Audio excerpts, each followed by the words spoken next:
लेकिन श्रीमद् भागवत में स्पष्ट रूप से व्यास जी ने किसी की वंदना नहीं करी। किसकी वंदना करी? सत्यम परम धीमहि, हम सत्य को प्रणाम करते हैं। कल हमने मुख्य तौर पर जाना कि सत्य क्या है। वह परमात्मा और उनका नाम ही सत्य है।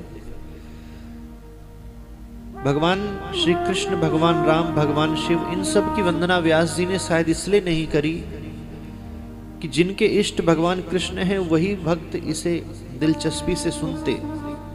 जिनके इष्ट राम हैं, शिव हैं, वो नहीं सुनते, वो कोई और कथा सुनते।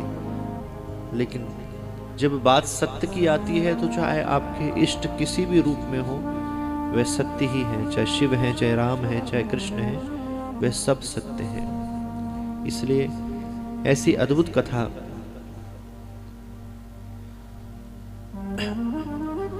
धर्म न दूसर सत्य समाना, आगम निगम पुराण बखाना। बहुत से सत्कर्म किए जाएं, बहुत धर्म किया जाए, आचरण पवित्र रखा जाए और वाणी से सत्य ना बोला जाए तो वह सब धर्म करना बेकार है। इसलिए कथा हमें यह भी सिखाती है कि जीवन में सत्य ही बोले।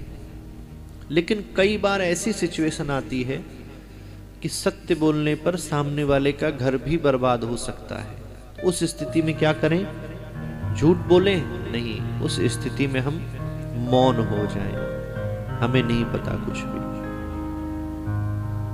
भगवान शंकर की कथा में ऐसी चर्चा आती है कि जब सती जी ने परीक्षा ली भगवान श्री राम की, सीता जी का रूप बनाकर, और वापस आई, भगवान शिव ने पूछा कैसे आपने परीक्षा ली? तो मना कर दिया कि मैंने कोई परीक्षा नहीं ली। ध्यान लगाकर देखा, अरे इन्होंने तो हमारी माता जानकी का रूप धारण किया,